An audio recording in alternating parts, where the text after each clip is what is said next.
In a world of podcasts, one rises in the night to destroy them all. The elder god in an ocean of noise, the Cthulhu of the airwaves.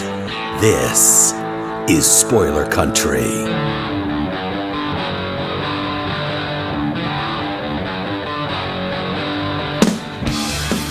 Yeah, because you didn't learn anything more about Loki from this show.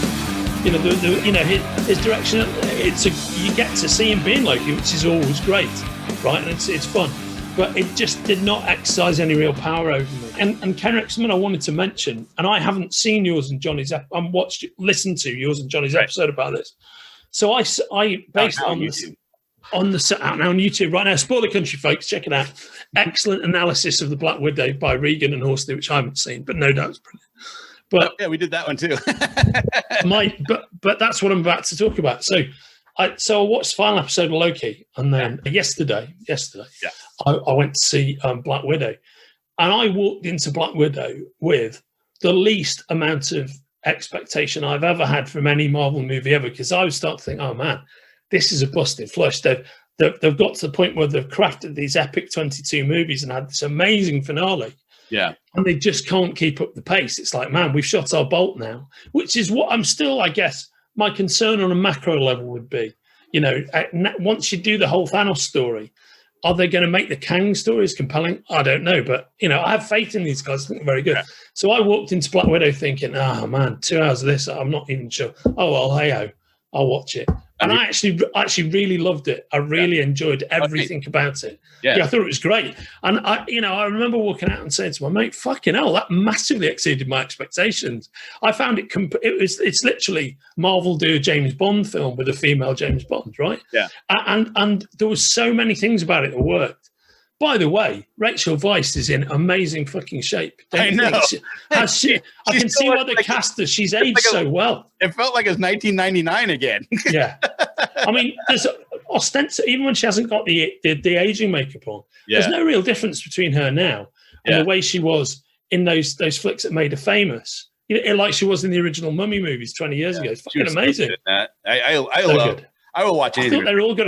I thought David Harbour was great in it. Yep. I mean, I thought Scarlett Johansson was good. I thought, what's her face? The actress from Midsommar, the new Black Widow. She's great. Yeah. No, she was awesome. I thought they were all so good. I really like that movie, and I said this in our Black Widow review out now on YouTube. Check it out, Spoiler Country, on all podcatchers everywhere. That's right. I hated the fucking extra scene with her at the funeral, her at the gravesite. Because what pissed me off is I felt like Endgame, I think they really effed up in Endgame and not giving Black Widow her due. She should have been part of that funeral. It should have been a Tony and Romanoff funeral, you know, or they should have had two funerals, but they should have at least had them together, you know, at the very least have them together. And because when the snap happened, it was the Black Widow that kept that team together. It was the Black Widow that made people come in, and they completely just ignored her sacrifice and didn't celebrate it in Endgame. Well, Karen, yeah. It's saying something that's very interesting to me. Yeah, I thought I felt like it was. I know they didn't do it on purpose, and it wasn't a disrespectful thing. But when you work over the whole possible timeline of everything that happened from Iron Man 2 to get to Endgame, I felt like it was super disrespectful. And I was like, hold on, Casey, let me get through this. And I felt like I was like, what the fuck? And it pissed me off again to watch the Black Widow and how awesome that character is, how much of a superhero she was in that movie. And I think you're right. It was very much like a James Bond, and I loved it. And the fact that it just made me mad again that they didn't do her proper in Endgame. And then to show that end scene where her sister's alone and have Valentina show up and do this weird fucking back and forth to me with at the graveside of Black Widow was again a slap in the face. And I felt like instead of fucking doing that, why didn't you have her sister show up at Tony Stark's funeral, and you could reshoot where it's different angles like they do all the time, and have her show up at the end freaking out that they don't they're not saying anything about her sister and all the stuff that she's done. Then there's this emotional attachment of already being pissed off at the Avengers because they didn't do anything for her. And they, you know what I mean? They had this very public spectacle for fucking Iron Man, but nothing for her. And then when Valentina shows up at her gravesite and says, do you want to hunt down the person responsible for her death? And they show Hawkeye, boom, you have an emotional attachment and you're like, now it makes sense, you know? Because to me, when she shows her thing of Hawkeye, it's like, who cares? You know what I mean? Yeah, I think I think that your response is very interesting, yeah. And the reason I think it's very interesting, because you know how much I love all this shit. Yeah. I just couldn't get as worked up about any of it as you just have. Yeah. And it's fascinating seeing your passion. And I don't mean, by the way, I'm not making fun of what you're saying. And I'm not. What I'm saying is it's really interesting because my natural assumption was when watching Endgame, that there was a funeral for Black Widow, and they did all of that, but you just don't see it on camera. And so what my brain often does in moments like that is it just fills in the most positive outcome. Yeah. So because the reason it's not in the movie is dead simple. They don't want a 4-hour film. Do you know what I mean? And it's about like, you know, what you have to leave out. And the whole thing with film narrative is you have to make causal leaps. You can't show everything because you have to understand that you're seeing. Like, you know, every comedy show you watch is 22 minutes. People's days are 24 hours, right? So you've seen 22 minutes of somebody's 24-hour conversation. So I just naturally assumed that at the point where they're standing around the lake all fucked off and like Hulk throws the fucking Tony's chair house. out. That's the period that they have a ceremony for Black Widow. Yeah. And then all the other shit happens afterwards. I just 11 years, that many movies. You've had TV shows, you've had movie, you know. You could have done it, and you could have done it right, and you still could have even if it was 5 minutes, you could have done it. You know what I mean? I have two things. They could have even said, "Oh my God, we're at another funeral. We just got done with Romanovs. Now we're here." There's just so many little things they could have done to complete. The thing is, Sumner, is they completely ignored it. You know what I mean? There was no mention of her funeral. There was no mention of all the sacrifices she's done, and I just felt like you got no closure on a character because these are different than normal movies, right? Because we've been following it since 2008, 2007 when Iron Man first came out. And then it takes 11 years to get to this culmination of Endgame. And you do follow these things all along. And then all of a sudden they just end it and they don't. I mean, they did Captains, which I still think to this day is the worst freaking send-off. I hated that send-off. What's that? Captain America either should have died or just retired, but having him go back and having this like, oh, I get to marry Carter. Because when Carter was dying of Alzheimer's, they showed pictures of her with her husband. And I just don't think Captain America would go back and screw somebody else over like that. You know what I mean? He had his chance. He missed it. He went into the ice. That's his character. That's what makes him like so interesting, mate. I completely disagree, but it's interesting to hear you say this. Yeah. I mean, because we haven't talked about this ever. Yeah. But I just thought they should. She deserved more than what she got, and I understand what you're saying, but I just thought, why are you guys? I quite like the scene that she got with everybody reminiscing the lake house anger, you know, and then that later scene with like Clinton with Wanda, where they're talking about, you know, the Black Widow and about, you know, Pietro and about the Vision. I quite liked all of that, so that worked for me. But it's really interesting. I hadn't considered any of that before. I too didn't really like that end scene, by the way, simply because I mean the new Black Widow, Yelena, right? It's got to be really fucking naive if she can be made to think that Barton of all people has killed the fucking Black Widow, because all you got to do is talk to him for 5 minutes, or indeed any of the fucking existing remaining Avengers. They go, no, that's not what happened. Though, where you know the superheroes got to fight before they're friends. Well, yeah, it's Batman v Superman all over again. Yeah, Barton will probably end up saying, "Hang on, my mum's called Martha." And she and new Black Widow's like, "What the fuck? I don't care." You know that it's. I mean, it is ridiculous. I felt like they should have done that, where they had her show up to the funeral and freak out.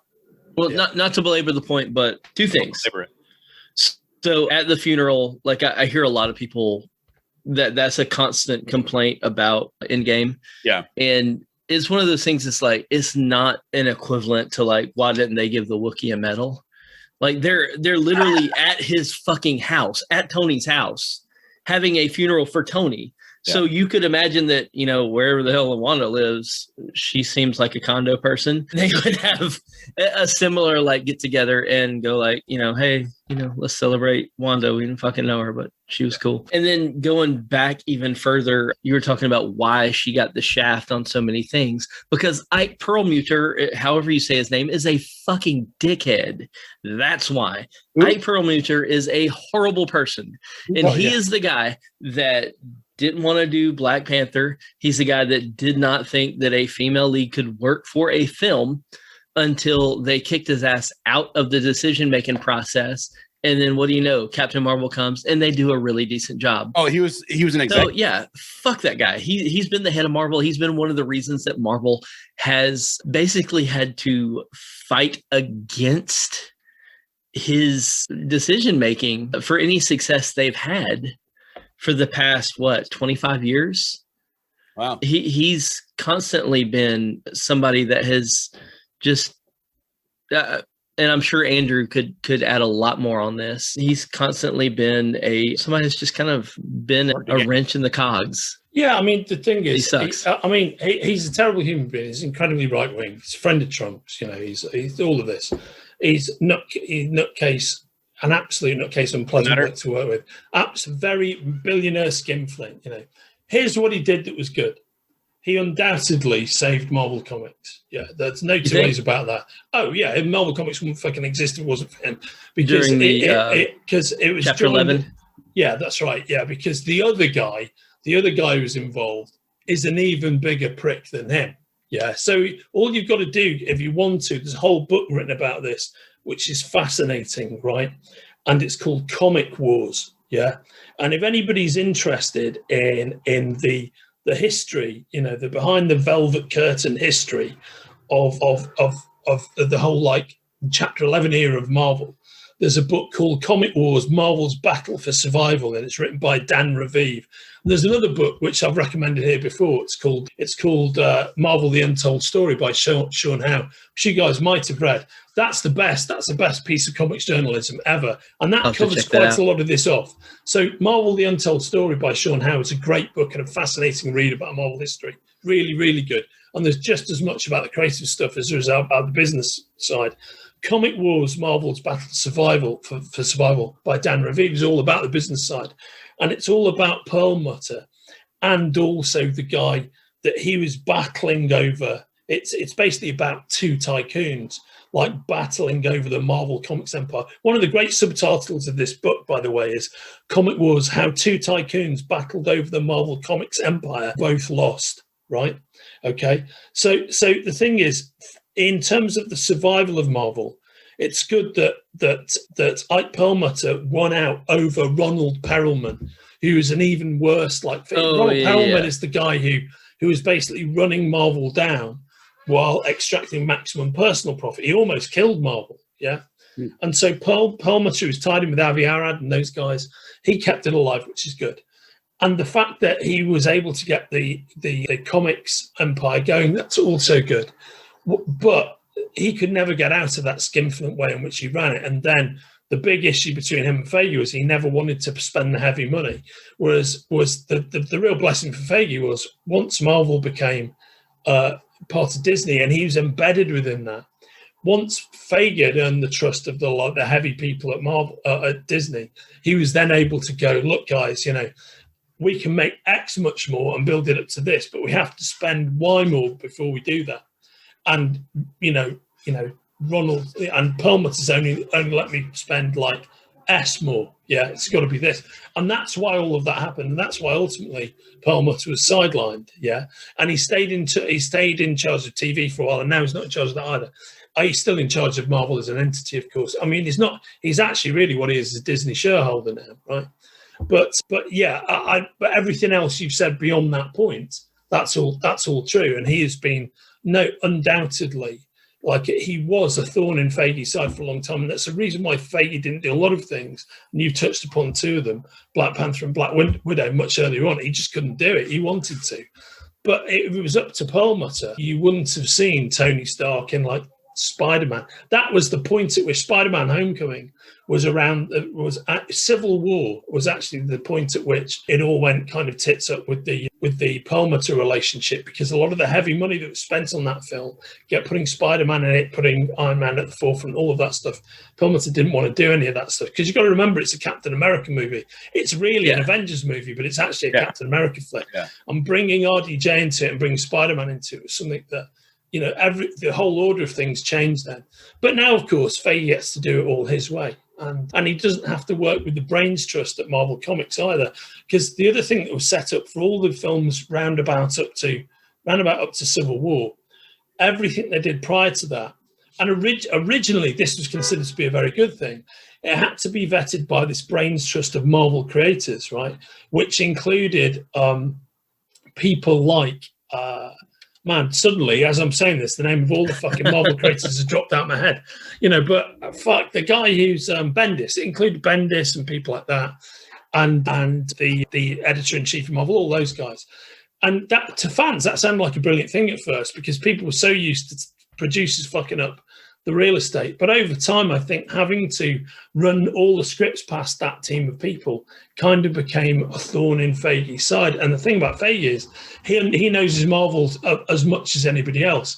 And he got to the point where he did, you know, one of the things, in addition to divorcing from Perlmutter, he didn't have to work with that Marvel's brain trust anymore. And he was kind of free to do exactly what he wanted. Well, he's turned out to be a very safe pair of hands, because he's unerringly made the right decisions for movies and for Marvel time and time again, right?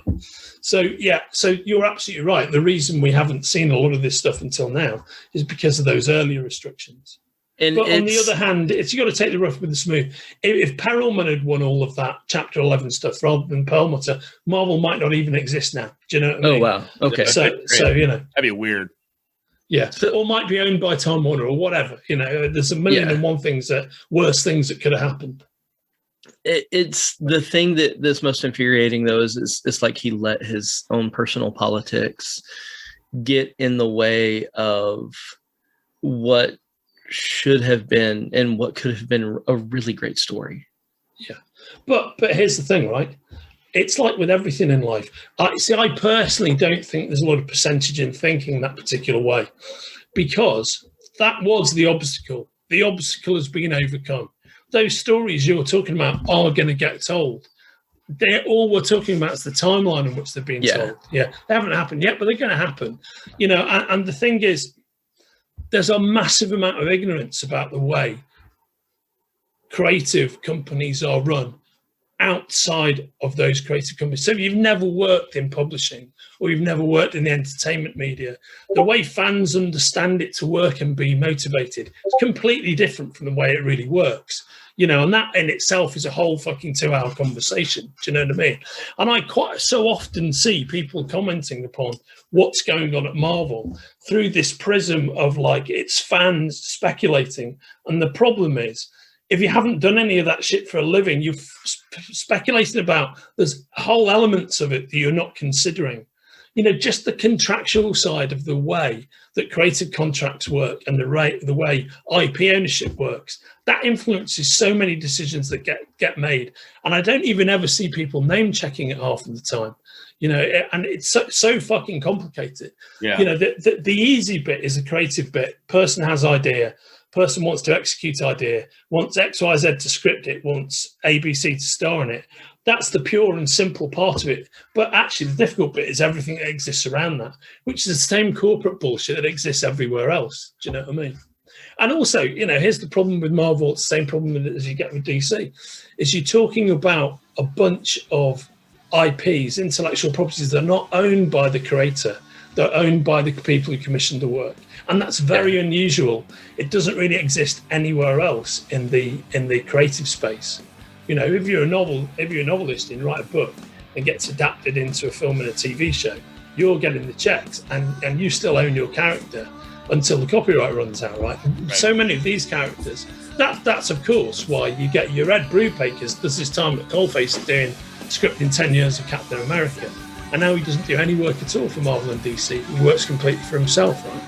That's one of the upsides of you on Voodoo Child, right, Casey? You know, it's a property that you own it lock, stock, and two smoking barrels. Whatever happens to it. Spaghetti! And we're back. That's right. We are back. Back in the saddle again. Well, I hope you guys really, really enjoyed that as much as we did making it for you. And if you like what you heard and you want to hear more, you got to go check out spoilerverse.com, because at spoilerverse.com, we have a plethora, amazing directors and artists of all walks of life, and editors and writers. And oh my God, are you a lover of comic books like we are? Then there's so many amazing people from the comic book world over at spoilerverse.com. And I highly implore you to go there and check it out.